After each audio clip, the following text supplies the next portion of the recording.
अपने शहर से अपने भाइयों में ये ऑल इंडिया लेवल पे एक पोजीशन पे गया। हम सब लोग इस बात को खुशी से गर्व से कह सकता है कि all India Muslim personal law board के प्रेसिडेंट हमारे शहर से। और रहा दूसरी बात, मैं भी सदर साहब के साथ पिछले लोकसभा में मैं भी एमपी था। सदर साहब हैदराबाद शहर के इस कोने पे रहा तो मैं उस कोने पे एमपी बना था। मगर लोकसभा में जब गरीब लोगों के तरफ से खासकर माइनॉरिटी और दलित आदिवासियों के लिए जो आवाज़ सुनते बहुत खुशी होते थे कि भाई असदुद्दीन ओवैसी हमारे शहर से ये दलित आदिवासी और माइनॉरिटी लोगों के लिए जो लोकसभा में जो आवाज़ उठा रहे। कभी कभी असद साहब ने कांग्रेस के खिलाफ भी बोले तो भी मुझे अच्छा लगता था, क्योंकि हमारा ही भाई कुछ आवाज़ उठा रहे। हमारे खिलाफ बोले तो कोई दुश्मन नहीं होते। हर सरकार को चलाने में कभी कभी गलती भी हो सकता है। वो गलतियां सुधारने के लिए स्ट्रांग अपोजिशन का भी ज़रूरत है, वो प्रदेश में हो देश में हो।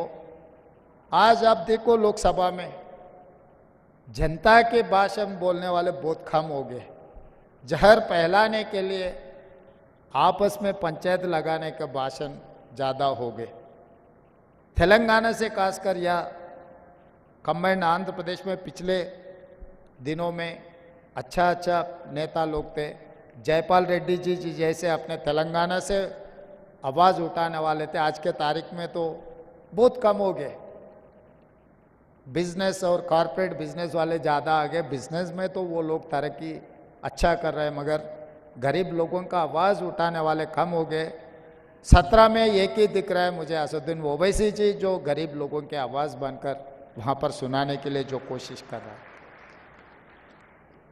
असद साहब हमारे साथ दिए नहीं दिए वो अलग बात है। चुनाव के समय पर हम उनके तरीक़ा से हमारे तरीक़ा से हम चुनाव लड़ रहे हैं। एक बार चुनाव ख़त्म होने के बाद ऐसे कोई बात नहीं है।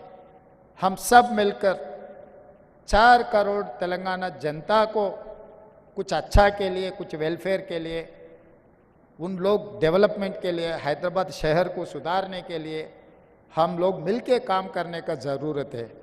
हम अलग अलग बैठकर अलग अलग सोचकर हम लोग कुछ किए तो इस शहर का नाम खराब हो जाएंगे।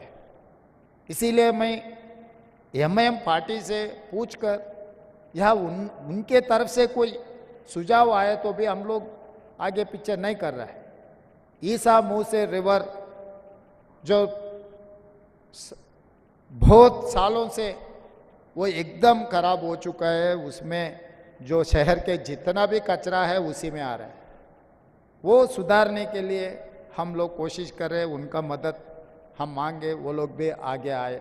और गरीब लोगों को भी, जितने भी गरीब लोग हैं, डबल बेडरूम घर देने के लिए सरकार के तरफ से हम लोग कोशिश कर रहे हैं। उसका भी हम लोग सबका नामा ले रहे।